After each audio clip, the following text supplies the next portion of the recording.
আসসালামু আলাইকুম, real village cooking চ্যানেলে সবাইকে ওয়েলকাম জানাচ্ছি। আজকে খুবই খাস্তা মুচমুচে ক্রিস্পি নোনতা নিমকি বানিয়ে দেখাবো এক নতুনভাবে।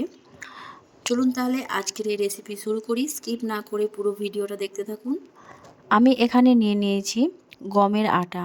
আমি আজকে গমের আটা দিয়ে বানাবো। নিয়ে নিয়েছি জোয়ান, হাফ টেবিল চামচের মতো কালো মরিচ নিয়ে নিয়েছি, কালো জিরে, হাফ টেবিল চামচ গোটা জিরে দিয়ে দিলাম, হিং দিয়ে দিয়েছি সামান্য, লবণ দিয়ে দিচ্ছি হাফ টেবিল চামচ। সব কিছু উপকরণকে ভালোভাবে মিশিয়ে নেব। সব কিছু উপকরণ ভালোভাবে মিশিয়ে নিতে হবে। সব কিছু উপকরণ যখন ভালোভাবে মেশানো হয়ে যাবে, এই পর্যায়ে দিয়ে দিচ্ছি আমি এখানে ঘি। আপনারা রিফাইন অয়েলও ব্যবহার করতে পারেন। ঘি দিয়ে করলে এতে মুচমুচে এবং খাস্তা হয় আর খেতে খুবই ভালো লাগে। আমি এখানে হাত দিয়ে ভালোভাবে মাখিয়ে নিতে হবে। যেহেতু আমি গমের আটার বানাচ্ছি, আপনারা চাইলে ময়দা দিয়েও বানাতে পারেন। এটা এইভাবে হাত দিয়ে ভালোভাবে ঘিটা মাখাবেন, সব ভালোভাবে মিশবে। এ দেখুন এইভাবে করে যখন দেখবেন মুঠো করলে মুঠো হচ্ছে আর ভাঙলে সহজেই ভেঙে যাবে, তখন এটাকে বুঝে নিতে হবে এটা রেডি হয়ে গেছে।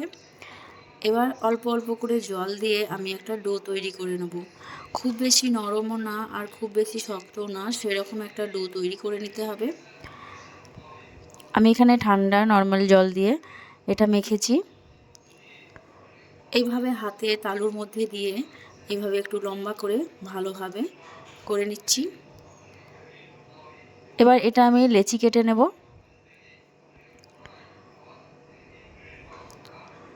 3 ভাগে ভাগ করে নিচ্ছি আর হাতের তালুর মধ্যে দিয়ে একটু শেপে নিয়ে চলে আসছি। এইভাবে হাতের তালুর মধ্যে দিয়ে গোল করে নেব। সব কটাই ভালোভাবে গোল করে নেব।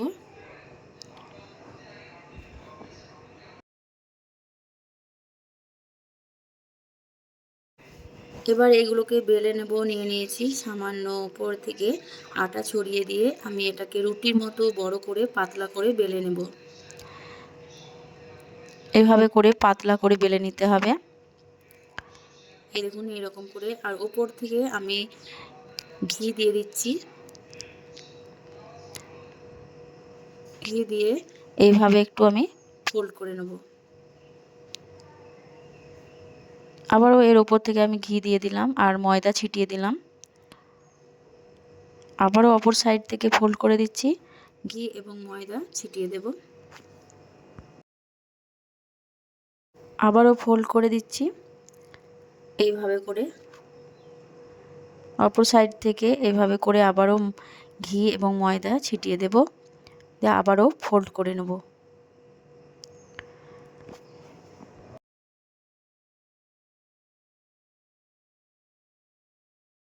এই নিমকিগুলো বানাতে বেশি টাইম লাগে না, সামান্য টাইমেই হয়ে যাবে।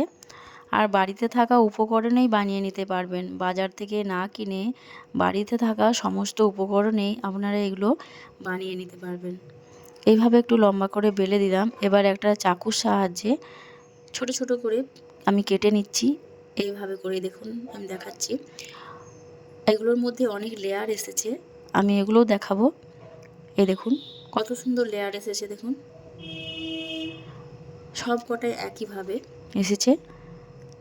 বাকিগুলো আমি ঠিক একইভাবে কেটে নেব। ওই দেখুন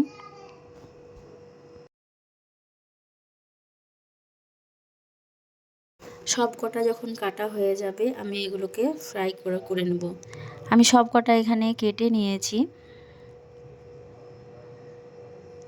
এই দেখুন এখানে আমি সব কটা কেটে নিয়েছি। এবার এখানে আমি ফ্রাই করে নেব। তার জন্য এখানে একটা প্যান চাপিয়ে দিয়েছি, দিয়ে দিয়েছি রিফাইন অয়েল। অয়েলটা যখন গরম হয়ে আসবে মিডিয়াম ফ্লেমে রেখে আমি একে একে করে এগুলোকে ফ্রাই করে নেব। খুব বেশি হাই ফ্লেমে দেবেন না, এতে করে উপরটা ক্রিস্পি হয়ে যাবে, পুরার মতো হয়ে যাবে আর ভেতরটা কাঁচা থেকে যেতে পারে।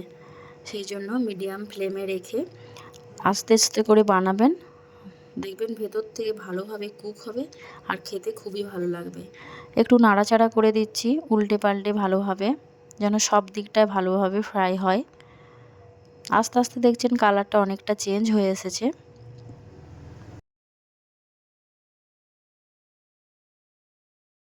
এগুলো ফ্রাই করা হয়ে গেছে, আমি একে একে করে তেল ঝরিয়ে তুলে নেব। এই দেখুন কত সুন্দর হয়েছে, দেখুন কালারটাও কত সুন্দর এসেছে।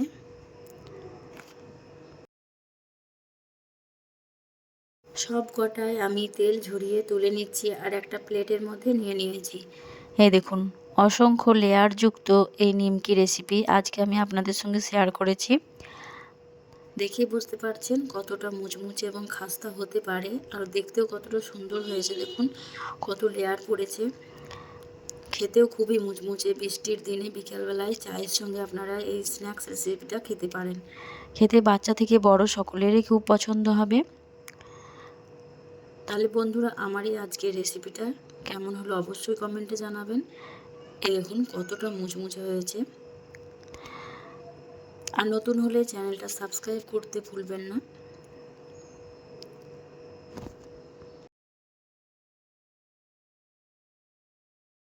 কথা না বাড়িয়ে আজকের এই রেসিপি এখানেই শেষ করছি।